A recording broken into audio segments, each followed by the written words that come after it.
ಗೊತ್ತಿಲ್ಲಪ್ಪ ನನಗೆ. ನೀವು ಅದನ್ನ ಹೇಳ್ತಾ ಇದ್ದೀರಿ, ಕಾದ್ ನೋಡೋಣ ಎಲ್ಲನೂ ಏನೇನಾಗುತ್ತೆ ಏನು ಅನ್ನೋದನ್ನ. ಅದನ್ನ ಅನೇಕ ಸಾರಿ ಅದನ್ನ ಅನೇಕ ಸಾರಿ ಸ್ಪಷ್ಟವಾಗಿ ಹೇಳಿದ್ದೀನಿ ಏನು ಅಂತ ಹೇಳಿ. ಪಕ್ಷದ ಹೈಕಮಾಂಡ್ ತೀರ್ಮಾನನೇ ಅಂತಿಮ ಎಲ್ಲದಕ್ಕೂ ಕೂಡ. ಮುಖ್ಯಮಂತ್ರಿಗಳಿರ್ಬೋದು, ಪಕ್ಷದ ಶಾಸಕರುಗಳಿರ್ಬೋದು, ಮಂತ್ರಿಮಂಡಲದವ್ರು ಇರ್ಬೋದು, ಡಿ.ಕೆ. ಶಿವಕುಮಾರ್ ಅವ್ರಿಗಿರ್ಬೋದು, ಎಲ್ರಿಗೂ ಕೂಡ ಪಕ್ಷದ ಹೈಕಮಾಂಡೇ ಮುಖ್ಯ. ಹೈಕಮಾಂಡ್ ತೀರ್ಮಾನ ಏನಾಗುತ್ತೆ ಅದನ್ನ ಕಾದು ನೋಡ್ಬೇಕು.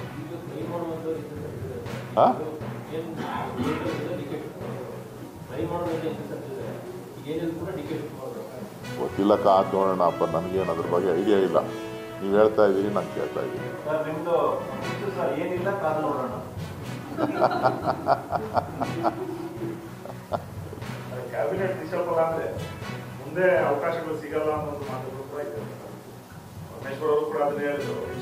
ನೋಡಿ, ನನಗೆ ಗೊತ್ತಿಲ್ಲ. ಅವರು ಸಚಿವರಿದ್ದಾರೆ, ಹಿರಿಯರಿದ್ದಾರೆ, ಅವ್ರು ಹೇಳ್ತಾರೆ.